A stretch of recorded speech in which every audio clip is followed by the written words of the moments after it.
ಈಗಾಗಲೇ ನಿಮಗೆ ತಿಳಿದಿರುವಂತೆ ಮೊರಾರ್ಜಿ ನೋಟಿಫಿಕೇಶನ್ ಆಗಿದೆ. ಪಾಲಕರೇ, ಯಾರೆಲ್ಲ ನಿಮ್ಮ ಮಕ್ಕಳನ್ನು ಮೊರಾರ್ಜಿ ಪರೀಕ್ಷೆಯನ್ನು ಬರೆಸಲು ಹೊರಟಿದ್ದೀರಿ ಪಾಲಕರೇ, ನೋಡಿ ಇದೇ ತಿಂಗಳು ಅಂದರೆ ಜನವರಿ 25 ಅರ್ಜಿಯನ್ನು ಸಲ್ಲಿಸಲು ಕೊನೆಯ ದಿನಾಂಕವಾಗಿದೆ. ನೋಡ್ರಿ, ಯಾರೆಲ್ಲ ನಿಮ್ಮ ಮಕ್ಕಳನ್ನ ಪರೀಕ್ಷೆಯನ್ನು ಬರೆಸಲು ಹೊರಟಿದ್ದೀರಿ ಅವರು ಅರ್ಜಿಯನ್ನು ಸಲ್ಲಿಸಲು ಇದೇ ತಿಂಗಳು 25ನೇ ತಾರೀಕು ಅಂದ್ರೆ ಜನವರಿ 25ನೇ ತಾರೀಕು ಕೊನೆಯ ದಿನಾಂಕವಾಗಿರುತ್ತದೆ. ಮತ್ತು ನೋಡ್ರಿ, ಆ ಮೊರಾರ್ಜಿ ಪರೀಕ್ಷೆ ಯಾವಾಗ ನಡೀತಪ್ಪ ಅಂತಂದ್ರೆ ಮಾರ್ಚ್ 1ರಂದು ನಡೆಯುತ್ತದೆ. ನೋಡ್ರಿ, ಮಾರ್ಚ್ 1ರಂದು ನಡೆಯುತ್ತದೆ. ಹಾಗಾಗಿ ಪಾಲಕರೇ, ಎಲ್ಲರೂ ನಿಮ್ಮ ಮಕ್ಕಳ ಅರ್ಜಿಯನ್ನ 25ನೇ ತಾರೀಕಿನೊಳಗೆ ಹಾಕ್ರಿ ಮತ್ತು ಮಾರ್ಚ್ 1ರಂದು ಪರೀಕ್ಷೆ ನಡೆಯಲಿದೆ. ಹೌದಾ? ಈ ಪರೀಕ್ಷೆಯನ್ನ ಗಮನದಲ್ಲಿ ಇಟ್ಟುಕೊಂಡು ಏನಪ್ಪಾ ಅಂತಂದ್ರೆ ನಿಮ್ಮ ಮಕ್ಕಳಿಗಾಗಿಯೇ, ಹೌದಾ, ಯಾರು ಇಂಗ್ಲಿಷ್ ನಲ್ಲಿ ತುಂಬಾ ಕಲಿಕೆಯಲ್ಲಿ ಹಿಂದುಳಿದಿದ್ದಾರೆ ಅವರಿಗಾಗಿ ಏನಪ್ಪಾ ಅಂತಂದ್ರೆ ನಾವು ಪರೀಕ್ಷೆಯಲ್ಲಿ ಅಂದ್ರೆ ಎಲ್ಲಾ ಪರೀಕ್ಷೆಯಲ್ಲಿ ಅಂದ್ರೆ ಮೊರಾರ್ಜಿ ಆಗಿರ್ಬೋದು, ಆದರ್ಶ ಆಗಿರ್ಬೋದು, ಹೌದಾ, ಇನ್ನು ಅಲ್ಪಸಂಖ್ಯಾತರಾಗಿರ್ಬೋದು ಅಥವಾ ಮುಂತಾದ ಪರೀಕ್ಷೆಯಲ್ಲಿ ಕೇಳಬಹುದಾದಂತಹ ಪ್ರಶ್ನೆಗಳಿಗೆ ಏನಪ್ಪಾ ಅಂತಂದ್ರೆ ನಾವು ಇಂಗ್ಲಿಷ್ ಮೇಲೆ ಕ್ಲಾಸಸ್ ಅನ್ನ ಮಾಡ್ತಾ ಹೋಗ್ತಾ ಇದ್ದೇವೆ. ಹೌದಾ? ಹಾಗಾಗಿ ಪಾಲಕರೇ, ಯಾರೆಲ್ಲ ಮಕ್ಕಳು ಇಂಗ್ಲಿಷ್ ನಲ್ಲಿ ತುಂಬಾ ಕಲಿಕೆಯಲ್ಲಿ ಹಿಂದುಳಿದಿದ್ದಾರೆ, ಅವ್ರಿಗೆ ಏನೂ ಬರ್ತಾ ಇಲ್ಲ ಅನ್ನೋರು ನನ್ನ ಕ್ಲಾಸ್ಗಳನ್ನ ಅಬ್ಸರ್ವ್ ಮಾಡಿದ್ದೆ ಅಂತಂದ್ರೆ, ನೋಡಿದ್ದೆ ಅಂತಂದ್ರೆ, ಮತ್ತು ನಾನು ಬೋರ್ಡಿನ ಮೇಲೆ ಏನ್ ಬರ್ದಿದ್ದೀನಿ, whatever I have written on the board, you should make it copy as it is and make it practice. ಹೌದಾ? ಪ್ರಾಕ್ಟೀಸ್ ಮಾಡಿದ್ದೆ ಅಂತಂದ್ರೆ ಪರೀಕ್ಷೆಯಲ್ಲಿ ಕೇಳಬಹುದಾದಂತಹ ಇಂಗ್ಲಿಷ್ ಪ್ರಶ್ನೆಗಳಿಗೆ ನಿಮ್ಮ ಮಗು 100% ಆನ್ಸರ್ ಅನ್ನ ಮಾಡ್ತಾನೆ. ನೋಡ್ರಿ, ಯಾರು ನೆಗ್ಲೆಕ್ಟ್ ಮಾಡ್ರಿ. ಪ್ರತಿಯೊಂದು ಪರೀಕ್ಷೆಯಲ್ಲಿ ಕೇಳಬಹುದಾದಂತಹ ಇಂಗ್ಲಿಷ್ ಅನ್ನ, ಹೌದಾ, ಇಂಗ್ಲಿಷ್ ಚಾಪ್ಟರ್ ಗಳನ್ನ ನಾನು ಪ್ರತಿದಿನವೂ ಮಾಡ್ತಾ ಹೋಗ್ತೀನಿ. ಎಲ್ಲರೂ ಈ ಆಸ್ ಇಟ್ ಈಸ್ ಅನ್ನ ಬರ್ಕೊಂಡು ಪ್ರಾಕ್ಟೀಸ್ ಮಾಡ್ರಿ. ಇದ್ರ ಮೇಲೆ ಖಂಡಿತವಾಗಿ 100ಕ್ಕೆ 100 ಏನಂತಂದ್ರೆ ಪರೀಕ್ಷೆಯಲ್ಲಿ ಆಗ್ತಾವ. ಹೌದಾ? ಅದಕ್ಕಾಗಿ ನೀವು ಏನಂತಂದ್ರೆ ಈ ಪರೀಕ್ಷೆಯಲ್ಲಿ ಆನ್ಸರ್ ಮಾಡೋಕ್ಕೋಸ್ಕರ ಏನಪ್ಪಾ ಅಂತಂದ್ರೆ, ಮತ್ತು ಯಾರು ಇಂಗ್ಲಿಷ್ ನಲ್ಲಿ ತುಂಬಾ ಕಲಿಕೆಯಲ್ಲಿ ಹಿಂದುಳಿದಿದ್ದಾರೆ ಅವರು ಇದನ್ನು ಪ್ರಾಕ್ಟೀಸ್ ಮಾಡಿದ್ದಾತಪ್ಪ ಅಂದ್ರೆ ನಿಮ್ಗೆ ಇಂಗ್ಲಿಷು ಬರುತ್ತೆ ಮತ್ತು ಪರೀಕ್ಷೆಯಲ್ಲಿ ಕೇಳುವಂತ ಪ್ರಶ್ನೆಗಳಿಗೆ ಉತ್ತರವನ್ನು ನೀಡೋಕ್ಕೂ ಬರುತ್ತೆ ಅಂತ ಹೇಳ್ತಾ, ಇವತ್ತು ನಾನು ಒಂದು ಮೊದಲನೇ ಚಾಪ್ಟರ್ ಅನ್ನು ಆಯ್ಕೆ ಮಾಡ್ಕೊಂಡಿದ್ದೀನಿ. ಯಾವ್ದಂತಂದ್ರೆ ಆರ್ಟಿಕಲ್ಸ್. ಓಕೆನಾ? ಇಟ್ ಈಸ್ ದ ವೆರಿ ಏನಂದ್ರೆ interesting chapter, also as well as difficult chapter. ಹೌದಾ? ಇದನ್ನ ಈಸಿ ಮೆಥಡ್ ಅಲ್ಲಿ ಯಾವ ರೀತಿಯಾಗಿ ಕಲಿಬೇಕು ಅನ್ನೋದನ್ನ ನಾನು ಹೇಳ್ತಾ ಹೋಗ್ತೇನೆ. ಎಲ್ಲರೂ ಕೂಡ ಪ್ರಾಕ್ಟೀಸ್ ಮಾಡಿ ಪರೀಕ್ಷೆಯಲ್ಲಿ ಆರ್ಟಿಕಲ್ ಮೇಲೆ ಬರುವಂತ ಒಂದು ಪ್ರಶ್ನೆಗೆ ಉತ್ತರವನ್ನ ನೀಡಿ. ನೋಡ್ರಿ, ಈಗ ಆರ್ಟಿಕಲ್ಸ್ ನೋಡ್ರಿ, ಆರ್ಟಿಕಲ್ಸ್ ಬರಲಾರ್ದವರಿಗೆ ಪ್ರೊನೌನ್ಸಿಯೇಷನ್ ಕೂಡ ಬರ್ದಿದ್ದೀನಿ ನಾನು. ಆರ್ಟಿಕಲ್ಸ್ ಅಂತ ಪ್ರಾಕ್ಟೀಸ್ ಮಾಡಿ ಅಷ್ಟೇ. ನೋಡ್ರಿ, ಆರ್ಟಿಕಲ್ ಅನ್ನ ಯಾವ ರೀತಿಯಾಗಿ ಅರ್ಥ ಮಾಡ್ಕೊಳ್ತಾ ಹೋಗ್ಬೇಕು ಅನ್ನೋದನ್ನ ನೋಡ್ತಾ ಹೋಗ್ರಿ. ಎ, ಯಾನ್ ಅಂಡ್ ದ ಅಂದ್ರೆ 3 ಆರ್ಟಿಕಲ್ ಬರ್ತಾವ. 3 ಆರ್ಟಿಕಲ್ ಎ, ಯಾನ್ ಅಂಡ್ ದ ಆರ್ಟಿಕಲ್ಸ್ ಅಲ್ಲಿ ಎಷ್ಟು ಬರ್ತಾವ? 3 ಆರ್ಟಿಕಲ್ಸ್ ಬರ್ತಾವ. ಯಾವ್ದಪ್ಪ ಅಂದ್ರೆ ಎ, ಯಾನ್ ಅಂಡ್ ದ. ನೋಡ್ರಿ, ಎ, ಯಾನ್, ದ. ನೋಡ್ರಿ, ಇಲ್ಲಿ ನಾನು ಏನ್ ಅಂಡರ್ಲೈನ್ ಮಾಡಿದ್ದೀನಲ್ಲ 3, ಈ ಮೂರಕ್ಕೂ ಏನಂತ ಕರಿತೀವಿ ನಾವು? ಆರ್ಟಿಕಲ್ಸ್ ಅಂತ ಕರಿತೀವಿ. Are articles used before nouns. ನೋಡ್ರಿ, ಇಂಪಾರ್ಟೆಂಟ್ ನೌನ್ಸ್. ಇದು ಗೊತ್ತಿರಬೇಕು ನಿಮಗೆ. ಹೌದಾ? ನೌನ್ ಅಂದ್ರೆ ಏನು? ಹೌದಾ? ಗೊತ್ತಿಲ್ಲ ಅನ್ನೋರಿಗೆ ಮುಂದಿನ ಕ್ಲಾಸಸ್ ಅಲ್ಲಿ ತಿಳಿಸ್ತಾ ಹೋಗ್ತೀನಿ. ನೌನ್ ಅಂದ್ರೆ ಗೊತ್ತಿಲ್ಲಪ್ಪ ಇನ್ನು ನನಗೆ ಅಂತ. Next, and sometimes adjectives. Adjective ಅಂದ್ರೆ ಗೊತ್ತಿಲ್ಲ ಅನ್ನೋರು. ಹೌದಾ? ಮುಂದಿನ ಕ್ಲಾಸಸ್ ಅಲ್ಲಿ ನಾನು ಹೇಳ್ತಾ ಹೋಗ್ತೀನಿ. ನೋಡ್ರಿ, ಈ 3 ಆರ್ಟಿಕಲ್ ಅನ್ನ ನೋಡ್ರಿ ಎಲ್ಲಿ ಬಳಸಬೇಕಪ್ಪ ಅಂತಂದ್ರೆ ಬಿಫೋರ್ ನೌನ್ ಮತ್ತು before adjective. V should use these articles before noun or sometimes adjectives. ಇದು ಗೊತ್ತಿರಬೇಕು ನಮಗೆ. ಮೊದಲನೇ ಪಾಯಿಂಟ್, ಆರ್ಟಿಕಲ್ಸ್ ಎ, ಯಾನ್ ಅಂಡ್ ದ ಎಲ್ಲಿ ಬಳಸಬೇಕಂದ್ರೆ ಬಿಫೋರ್ ನೌನ್ ಆರ್ ಎಡ್ಜೆಕ್ಟಿವ್ ಇನ್ನ ಮುಂಚೆ ಬಳಸಬೇಕು. ಮತ್ತೆ ಎರಡನೇ ಪಾಯಿಂಟ್ ನೋಡ್ತಾ ಹೋಗೋಣ. ಎ, ಯಾನ್ ಮತ್ತು ದ ಎಂಬ ಆರ್ಟಿಕಲ್ಸ್ ಗಳನ್ನು ಕನ್ನಡ ಮೀಡಿಯಂ ಸ್ಟೂಡೆಂಟ್ಸ್ ಗಳು ಆರ್ಟಿಕಲ್ ಗಳನ್ನು ನೌನಿನ ಮುಂಚೆ ಮತ್ತು ಕೆಲವೊಮ್ಮೆ ಅಡ್ಜೆಕ್ಟಿವ್ ನ ಮುಂಚೆ ಬಳಸಬೇಕು. ಅರ್ಥ ಆಗಿದೆ ಅಂತ ಅನ್ಕೊಂತೀನಿ. ನೆಕ್ಸ್ಟ್ ಪಾಯಿಂಟ್ ನೋಡ್ರಿ, ಎ ಮತ್ತು ಯಾನ್ ನೋಡ್ರಿ ಒಂದು ಅಥವಾ ಒಬ್ಬ ಎಂಬ ಅರ್ಥವನ್ನು ನೀಡುತ್ತದೆ. ಓಕೆನಾ? Why we are using this articles in the sentence? Because it gives a meaning. ಏನಂತಂದ್ರೆ ಎ ನೋಡ್ರಿ ಒಂದು ಅಥವಾ ಒಬ್ಬ ಅನ್ನೋ ಅರ್ಥವನ್ನ ಕೊಡುತ್ತೆ. ಹಾಗಾಗಿ ನಾವು ಸೆಂಟೆನ್ಸ್ ನಲ್ಲಿ ಬಳಸ್ತಾ ಹೋಗ್ತೀವಿ ಇದನ್ನ. ಹೌದಾ? ನೋಡಿ, ಈಗ ಆದ್ದರಿಂದ ಯಾವಾಗಲೂ ಇವುಗಳನ್ನು ನಾವು ಸಿಂಗ್ಯುಲರ್ ಮುಂಚೆ ಬಳಸುತ್ತೇವೆ. Always we should use these articles before singulars. But it should be noun or adjectives.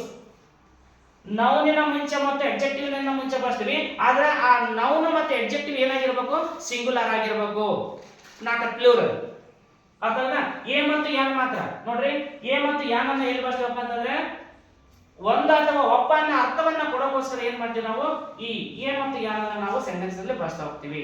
ಹೌದಾ? ನೌನಿನ ಮುಂಚೆ ಮತ್ತು ಅಡ್ಜೆಕ್ಟಿವ್ ನ ಮುಂಚೆ. ಈಗ ಐ ಹ್ಯಾವ್ ಗಿವನ್ ಎಕ್ಸಾಂಪಲ್ಸ್. ಓಕೆನಾ? Make it understand. ನೋಡ್ದವ ಅರ್ಥ ಮಾಡ್ಕೊಳ್ತಾ ಹೋದ. ನೋಡ್ರಿ, ಐ ಹ್ಯಾವ್, ನೋಡ್ರಿ, I gave you a pen ಅಂತ ಇದೆ. ನೋಡ್ರಿ, I gave you a pen. ನೋಡಿ, ಈಗ ಇಲ್ಲಿ ಪೆನ್ ಅನ್ನೋದು ಒಂದು ನೌನ್ ಇದೆ. ನೋಡ್ರಿ ಇಲ್ಲಿ ಪೆನ್ ಅನ್ನೋದು ಒಂದು ನೌನ್ ಇದೆ. ಆ ನೌನಿಗೆ ಮುಂಚಿತವಾಗಿ ಏನ್ ಬಳಸಿದೆ, ನಾನು ಆರ್ಟಿಕಲ್ ಅನ್ನ ಬಳಸಿದ್ದೀನಿ. ನೋಡ್ರಿ, ಪೆನ್ ಅನ್ನೋದು ಒಂದು ನೌನಿಗೆ ಮುಂಚಿತವಾಗಿ ಏನ್ ಬಳಸಿದ, ಆರ್ಟಿಕಲ್ ಅನ್ನ ಬಳಸಿದ್ದೀನಿ. ಹೌದಾ? ಮೊದಲೇ ಎಕ್ಸಾಂಪಲ್. ನೆಕ್ಸ್ಟ್ ನೋಡ್ರಿ, she is a beautiful girl. ಹೌದಾ? ಗರ್ಲ್ ಅನ್ನೋದು ನೌನ್. ಹೌದಾ? ನೋಡ್ರಿ, ಅದಕ್ಕೆ ಮುಂಚಿತ ಏನಿದೆ, ಬ್ಯೂಟಿಫುಲ್ ಅಂತ ಇದೆ. ಬ್ಯೂಟಿಫುಲ್ ಅನ್ನೋದೇನು ಅಡ್ಜೆಕ್ಟಿವ್. ಆ ಅಡ್ಜೆಕ್ಟಿವ್ ಗೆ ಮುಂಚಿತವಾಗಿ ಏನ್ ಬಳಸಿದ್ದಾರೆ, ಇಲ್ಲಿ ಎ ಬಳಸಿದ್ದಾರೆ.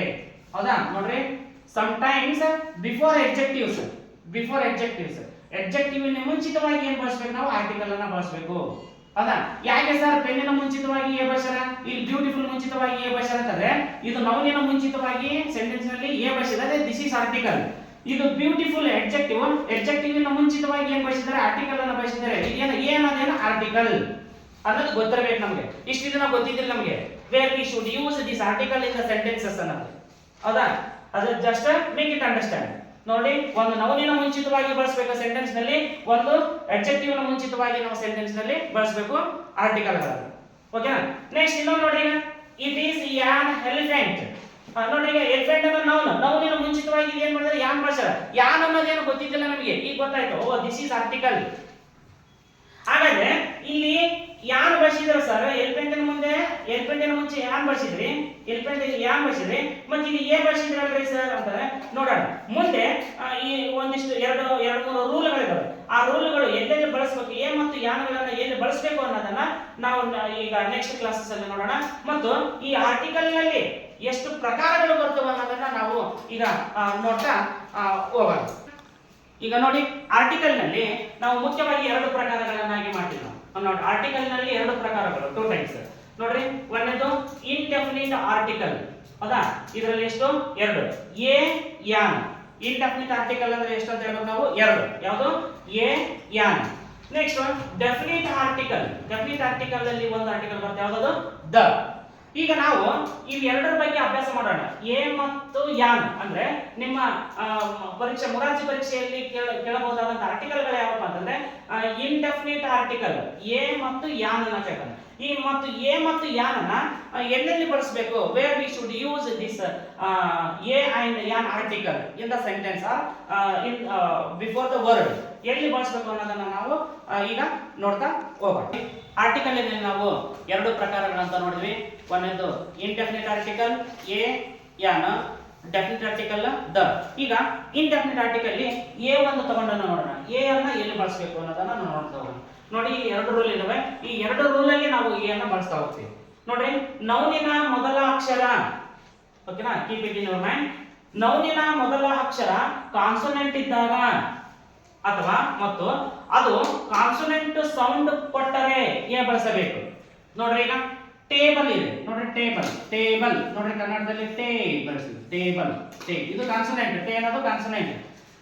ಟೇ ಅನ್ನೋದು ಕಾನ್ಸೋನೆಂಟ್ ಇದೆ. ಇದು ಟ ಇದೆ, ಟಿ ಇದೆ. ಟಿ ಅಥವಾ ಕಾನ್ಸೋನೆಂಟ್ ಸೌಂಡ್ ಕೊಟ್ಟರೆ ನಾವೇನ್ ಬಳಸಬೇಕು? ಎ ಬಳಸಬೇಕು.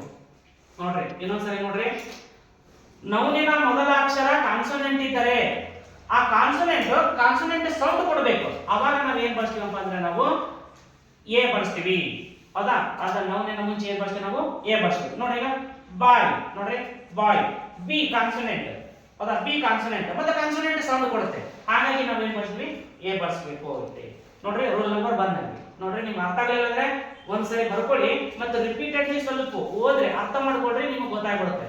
ನೋಡ್ರಿ, ಮೊದಲನೇ ರೂಲ್ ಏನಪ್ಪಾ ಅಂತಂದ್ರೆ ಎ ನ ಎಲ್ಲಿ ಬಳಸಬೇಕು? ಇನ್ಡೆಫಿನಿಟ್ ಆರ್ಟಿಕಲ್ ಎ ನ ನೌನಿನ ಮೊದಲ ಅಕ್ಷರ ಕಾನ್ಸೋನೆಂಟ್ ಇದ್ದಾಗ ಅಥವಾ ಮತ್ತು ಅದು ಕಾನ್ಸೋನೆಂಟ್ ಸೌಂಡ್ ಕೊಟ್ಟರೆ ಎ ಬಳಸಬೇಕು. ಓಕೆನಾ. ಟೇಬಲ್ ಕನ್ನಡದಲ್ಲಿ ನೋಡ್ರಿ ಬಾಯ್, ಬಾ ಬಾ ಬಾಯ್, ಹೌದಾ, ಬಾಯ್ ಬಾಯ್, ಎ ಬಾಯ್, ಹೌದಾ, ಕಾನ್ಸೋನೆಂಟ್ ಸೌಂಡ್ ಕೊಡ್ತಾ, ಹಾಗಾಗಿ ನಾವು ಎ ಬಳಸಿದ್ವಿ. ನೋಡ್ರಿ ಈಗ ಎರಡನೇ ರೂಲ್ ಅಲ್ಲಿ ನೋಡ್ರಿ, ನೌನಿನ ಮೊದಲ ಉಚ್ಚಾರಣಾ ಅಕ್ಷರವು, ಹೌದಾ, ನೌನಿನ ಮೊದಲ ಉಚ್ಚಾರಣಾ ಅಕ್ಷರವು ನೋಡ್ರಿ ಕನ್ನಡದಲ್ಲಿ ಯ ದಿಂದ ಎಂ ವರೆಗೂ ಕೊಡುವಂತಿದ್ದರೆ ಉಚ್ಚಾರಣೆ, ಹೌದಾ, ಸೌಂಡ್ ಪ್ರೊನೌನ್ಸಿಯೇಷನ್ ಸೌಂಡ್ ಯ ದಿಂದ ಎಂ ವರೆಗೆ ಇತ್ತಪ್ಪ ಅಂದ್ರೆ, ಅಥವಾ ಓ ದಿಂದ ವಹ ವರೆಗೂ ಇತ್ತಪ್ಪ ಅಂದ್ರೆ, ಹೌದಾ, ಯ ದಿಂದ ಯಹ ವರೆಗೂ, ಓ ದಿಂದ ವಹ ವರೆಗೂ ಕಾನ್ಸೋನೆಂಟ್ ಸೌಂಡ್, ಹೌದಾ, ಕೊಟ್ಟರೆ ಎ ಬಳಸಬೇಕು, ಹೌದಾ. ಈಗ ಎಕ್ಸಾಂಪಲ್ ಅನ್ನು ನೋಡಿದ್ರೆ ಗೊತ್ತಾಗುತ್ತೆ. ನೋಡ್ರಿ ಎ ಇಯರ್ ಇದೆ, ನೋಡ್ರಿ ನೌನಿನ ಮೊದಲ ಉಚ್ಚಾರಣಾ ಅಕ್ಷರವು ಯ, ನೋಡ್ರಿ ಇಯರ್, ಇ ಇ ಇ ಬರ್ತದೆ ನೋಡಿ ಕನ್ನಡದಲ್ಲಿ. ನೋಡ್ರಿ ಎ ಐ ಇ, ಇಯರ್ ಅಂದ್ರೆ ಏನ್ ಬಳಸ್ಬೇಕು ನಾವು, ಎ ಬಳಸಬೇಕು. ನೋಡ್ರಿ ಈಗ ಇಲ್ಲಿ ಮೊದಲ ಅಕ್ಷರ ಕಾನ್ಸೋನೆಂಟ್ ಇಲ್ಲ, ವೋವೆಲ್ ಇದೆ, ಆದ್ರೆ ಎ ಯೂನಿಫಾರ್ಮ್, ನೋಡ್ರಿ ಯಾವ್ದು ಉಚ್ಚಾರಣೆ ಯಾವ್ದು ಕೊಡ್ತಾ, ಯು, ನೋಡ್ರಿ ಕನ್ನಡದಲ್ಲಿ ಯು ಯು ಈ ಯು ಕೊಡ್ತಾ ಉಚ್ಚಾರಣೆ. ಅದಕ್ಕೋಸ್ಕರ ಏನಂತಂದ್ರೆ ನಾವು ಉಚ್ಚಾರಣಾ ಅಕ್ಷರವು ನೋಡ್ರಿ ಯ ದಿಂದ ಎಂ ವರೆಗೂ ಅಥವಾ ಓ ದಿಂದ ವಹ ವರೆಗೂ, ಯ ದಿಂದ ಯಹ ವರೆಗೂ, ಓ ದಿಂದ ವಹ ವರೆಗೂ ಕೊಟ್ರಪ್ಪ ಅಂದ್ರೆ ಏನ್ ಮಾಡ್ಬೇಕು ನಾವು, ಎ ಬಳಸಬೇಕು. ಯೂನಿಫಾರ್ಮ್ ಇದೆ, ಹೌದಾ, ಯೂನಿಫಾರ್ಮ್ ಯು ಅನ್ನೋದು ಇದು ಬಳಸ್ತೀವಿ, ಅದಕ್ಕೋಸ್ಕರ ಎ ಬಳಸಿದ್ವಿ. ನೆಕ್ಸ್ಟ್ ನೋಡ್ರಿ ಇಲ್ಲಿ ಕೂಡ ಏನಿದೆ, ವೋವೆಲ್ ಇದೆ ಮೊದಲನೇ ಅಕ್ಷರ, ಆದ್ರೆ ಸೌಂಡ್ ಯಾವ್ದು ಕೊಡ್ತಾ, ಯು, ಇದು ಯುರೋಪಿಯನ್ ಅಂತ ಕರಿತೀವಿ, ಈ ಯು, ಹೌದಾ, ಕನ್ನಡದಲ್ಲಿ ಸೌಂಡ್ ಎಂ ದಿಂದ ಯಹ ವರೆಗೂ, ವ ದಿಂದ ವಹ ವರೆಗೂ, ಹೌದಾ, ನೌನಿನ ಮೊದಲ ಅಕ್ಷರ, ಹೌದಾ, ಮೊದಲ ಅಕ್ಷರ ಸೌಂಡ್ ಕಾನ್ಸೋನೆಂಟ್ ಸೌಂಡ್ ಮತ್ತು ಎ ದಿಂದ ಯಹ ವರೆಗೂ, ಓ ದಿಂದ ವಹ ವರೆಗೂ ಪ್ರೊನೌನ್ಸಿಯೇಷನ್ ಸೌಂಡ್ ಕೊಡ್ತಪ್ಪ ಅಂದ್ರೆ ನೌನಿನ ಮೊದಲ ಅಕ್ಷರ, ಅದ್ರ ಮುಂಚೆ ನಾವು ಏನ್ ಬಳಸ್ತೀವಿ, ಎ ಆರ್ಟಿಕಲ್ ಅನ್ನ ಬಳಸ್ತೀವಿ, ಹೌದಾ. ಇದು ಇಂಪಾರ್ಟೆಂಟ್. ಇವು ಎರಡು ರೂಲ್ಗಳು ಗೊತ್ತಿತ್ತಪ್ಪ ಅಂದ್ರೆ ಎ ಎಲ್ಲಿ ಬಳಸಬೇಕು ಅನ್ನೋದು 100% ನಿಮಗೆ ಪರೀಕ್ಷೆಯಲ್ಲಿ ಗೊತ್ತಾಗುತ್ತೆ. ಹಾಗಾದ್ರೆ ಯಾರನ್ನ ಎಲ್ಲಿ ಬಳಸಬೇಕು ಅನ್ನೋದನ್ನ ಈಗ ನೋಡ್ತಾ ಹೋಗೋಣ. ಈಗ ಯಾನನ್ನ ಯಾವ ಸಂದರ್ಭದಲ್ಲಿ ಬಳಸಬೇಕು ಅನ್ನೋದನ್ನ ನೋಡ್ತಾ ಹೋಗೋಣ. ನೋಡಿ ಈಗ ಯೂಸ್ ಆಫ್ ಯಾನ್, ನೌನಿನ ಮೊದಲ ಉಚ್ಚಾರಣಾ ಅಕ್ಷರವು ಸ್ವರ A E I O U ಇದ್ದರೆ ಅದರ ಹಿಂದೆ ಯಾನ್ ಬಳಸಬೇಕು. ನೋಡ್ರಿ ಕೊಟ್ಟಿರುವಂತಹ ನೌನಿನ ಮೊದಲ ಅಕ್ಷರ ಅದು ವೋವೆಲ್ ಇರಲಿ ಕಾನ್ಸೋನೆಂಟ್ ಇರಲಿ, ಆದ್ರೆ ಅದು ವೋವೆಲ್ ಸೌಂಡ್ ಕೊಟ್ರಪ್ಪ ಅಂದ್ರೆ ಏನ್ ಮಾಡ್ಬೇಕು ನಾವು, ಯಾನ್ ಅನ್ನ ಬಳಸಬೇಕು. ನೋಡ್ರಿ ಈಗ ನೋಡ್ರಿ ಅರ್ಥ ಮಾಡ್ಕೊಡ್ರಿ. ನೌನಿನ ಮೊದಲ ಉಚ್ಚಾರಣಾ ಅಕ್ಷರವು ಸ್ವರ A E I O U ಇದ್ದರೆ ಅದರ ಹಿಂದೆ ಯಾನ್ ಬಳಸಬೇಕು, ಹೌದಾ.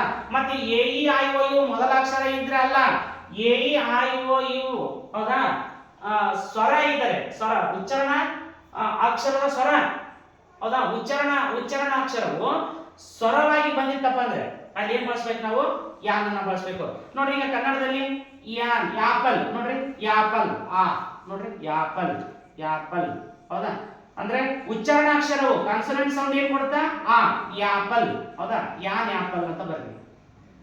ನೆಕ್ಸ್ಟ್ ನೋಡ್ರಿ ಈಗ ಎಲಿಫೆಂಟ್, ನೋಡ್ರಿ ಎಲಿಫೆಂಟ್, ಎ, ನೋಡ್ರಿ ಇ ಎ ಯಾವ್ದು ಬರ್ತದೆ, ಎ ಅಂತಂದ್ರೆ ಸೌಂಡ್ ನೋಡ್ರಿ ಎ, ಎಲಿಫೆಂಟ್, ಹೌದಾ. ಉಚ್ಚಾರಣ ಅಂದ್ರೆ ಪ್ರೊನೌನ್ಸಿಯೇಷನ್ ಸೌಂಡ್ ನೋಡ್ಬೇಕು ನಾವಿಲ್ಲಿ. ಯಾನ್ ಎಲಿಫೆಂಟ್, ನೋಡ್ರಿ ಯಾನ್ ಆರೆಂಜ್, ಆ ನೋಡ್ರಿ ಆರೆಂಜ್, ನೋಡ್ರಿ ಆ, ಇಂಗ್ಲಿಷ್ ನಲ್ಲಿ ಇದು, ಕನ್ನಡದಲ್ಲಿ ಇದು, ಆರೆಂಜ್, ಯಾನ್ ಆರೆಂಜ್. ನೋಡ್ರಿ ನಾವು ಹಾನೆಸ್ಟ್ ಅನ್ನಲ್ಲ, ಆನೆಸ್ಟ್, ನೋಡ್ರಿ ಯಾವುದು, ಈ ಆನೆಸ್ಟ್, ನೋಡ್ರಿ ಕಾನ್ಸೋನೆಂಟ್ ಇದೆ, ಮೊದಲ ಅಕ್ಷರ ಕಾನ್ಸೋನೆಂಟ್ ಇದೆ, ಏನ್ ಬಳಸಬೇಕಿತ್ತು ನಾವು, ಎ ಬಳಸಬೇಕಿತ್ತು, ಆದ್ರೆ ಇಲ್ಲಿ ಎ ಬಳಸಂಗಿಲ್ಲ, ಯಾವ ಸೌಂಡ್ ಕೊಡ್ತೀವಿ ನಮಗೆ, ವೋವೆಲ್ ಸೌಂಡ್ ಕೊಡುತ್ತೆ, ಅದಕ್ಕೋಸ್ಕರ ನಾವು ಏನ್ ಬಳಸಬೇಕು ಇಲ್ಲಿ, ಯಾನ್ ಬಳಸಬೇಕು, ಹೌದಾ. ಈ ರೀತಿಯಾಗಿ ಏನಪ್ಪಾ ಅಂದ್ರೆ ನಾವು ಆರ್ಟಿಕಲ್ ಅನ್ನ ಎ ಮತ್ತು ಯಾನ್ ಅಂದ್ರೆ ಎಲ್ಲಿ ಯೂಸ್ ಮಾಡಬೇಕು, ಹೇಗೆ ಯೂಸ್ ಮಾಡಬೇಕು ಅನ್ನೋದನ್ನ ಪರೀಕ್ಷೆಯಲ್ಲಿ ಒಂದು ಪ್ರಶ್ನೆಯನ್ನ ಕೇಳ್ತಾರೆ. ಆ ಪ್ರಶ್ನೆಗೆ ನೀವು ಉತ್ತರವನ್ನ ನೀಡಿ ಅಂತ ಹೇಳ್ತಾ, ನೋಡಿ ಯಾರಿಗೆಲ್ಲ ನಮ್ಮ ವಿಡಿಯೋಗಳನ್ನ ನೋಡಬೇಕು ಅನ್ಸುತ್ತೆ, ನಮ್ಮದೇ ಆದ ಒಂದು ಚಾನಲ್ ಇದೆ, ಯಾವ್ದಪ್ಪ ಅಂದ್ರೆ ನವಚೇತನ ನವೋದಯ ಅಕಾಡೆಮಿ ಅಂತ ಯೂಟ್ಯೂಬ್ ಚಾನಲ್ ಇದೆ. ಆ ಯೂಟ್ಯೂಬ್ ಚಾನಲ್ ಅನ್ನ ನೀವು ಸಬ್ಸ್ಕ್ರೈಬ್ ಮಾಡಿದ್ರೆ ಪ್ರತಿದಿನವೂ ನಾವು ಮಾಡುವಂತಹ ವಿಡಿಯೋಗಳನ್ನ ನೋಡಬಹುದು ಮತ್ತು ಪರೀಕ್ಷೆಯಲ್ಲಿ ಕೇಳಬಹುದಾದಂತಹ ಪ್ರಶ್ನೆಗಳಿಗೆ, ಎಲ್ಲಾ ಪ್ರಶ್ನೆಗಳಿಗೆ ನೀವು ಉತ್ತರವನ್ನ ನೀಡಬಹುದು ಅಂತ ಹೇಳ್ತಾ, ಮತ್ತೆ ಇನ್ನೊಂದು ಚಾಪ್ಟರ್ನೊಂದಿಗೆ ಮತ್ತೆ ಇನ್ನೊಂದು ಕ್ಲಾಸ್ನಲ್ಲಿ ಎಲ್ಲರೂ ಭೇಟಿ ಹೋಗೋಣ. ಎಲ್ಲರಿಗೂ ಗುಡ್ ಲಕ್.